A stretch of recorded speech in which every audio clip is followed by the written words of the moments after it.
Hey everybody, welcome to The Matter. I'm Matt Padgett, and today we're talking about choices. Today, I had to make a choice between Diet Pepsi and Diet Coke. I may not have made the right choice, but I have to live with it. Sometimes choices are in our video games. Some do them well, some do them poorly, and sometimes they might even just do it a little too much.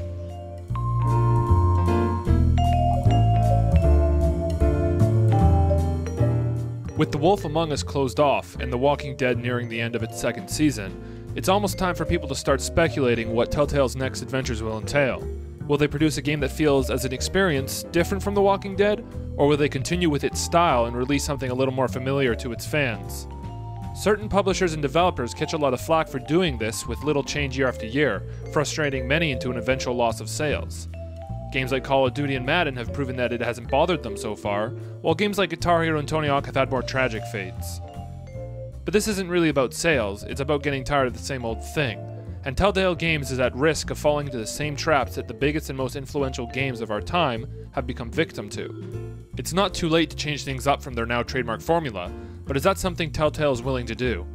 In 2004, a team of former LucasArts employees founded Telltale Games after the cancellation of a sequel to 1993's Sam & Max Hit the Road. Because of the team's past experiences in developing classic point-and-click adventures, it's no surprise that Telltale's future catalog became much of the same. Starting off with a basic proof-of-concept poker game, Telltale then started work on several critically panned CSI games for Ubisoft from 2006 to 2010. During this time, they also dedicated work to several franchises such as Bone, Wallace & Gromit, and Homestar Runner.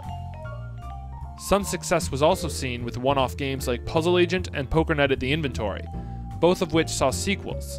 However, the games the studio became most well-liked for were episodic series based on LucasArts franchises Sam & Max and Tales of Monkey Island. After that, they received less than outstanding critical responses for its takes on Back to the Future, Jurassic Park, and Law & Order. It wouldn't be until April 2012, the month Telltale released The Walking Dead, that they'd become the household name that everyone loved and wanted more from.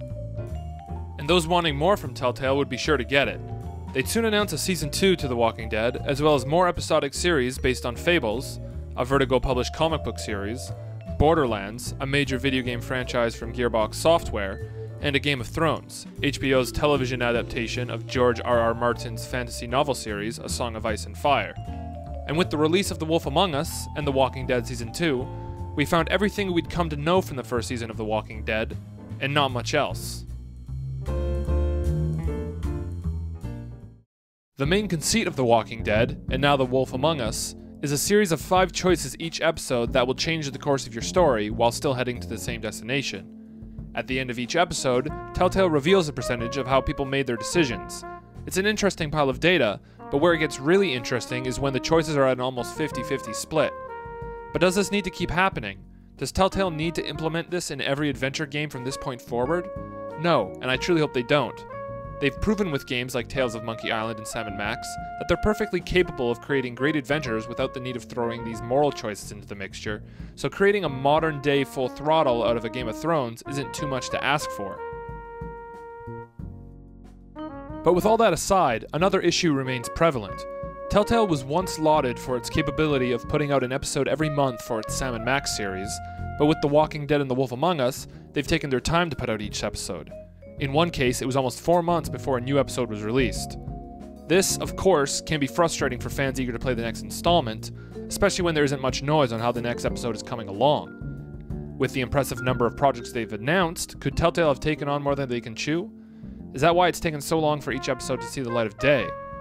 And lastly, will that cause them to fall back into what's comfortable and continue with the method of deciding between 2 hard choices 5 times an episode for a future series?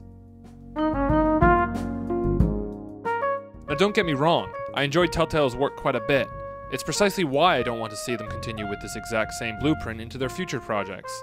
But when something popular becomes so easy to do, it's not hard to keep innovation an arm's length away.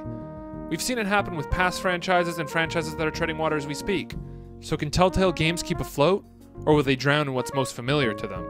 For the future of the company, let's hope that they'll choose the former and move beyond games based entirely around moral choices.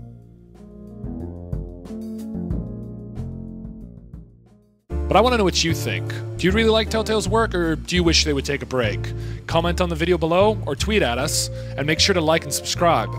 I'm Matt Padgett from Nuclear Fridge, and that's the matter.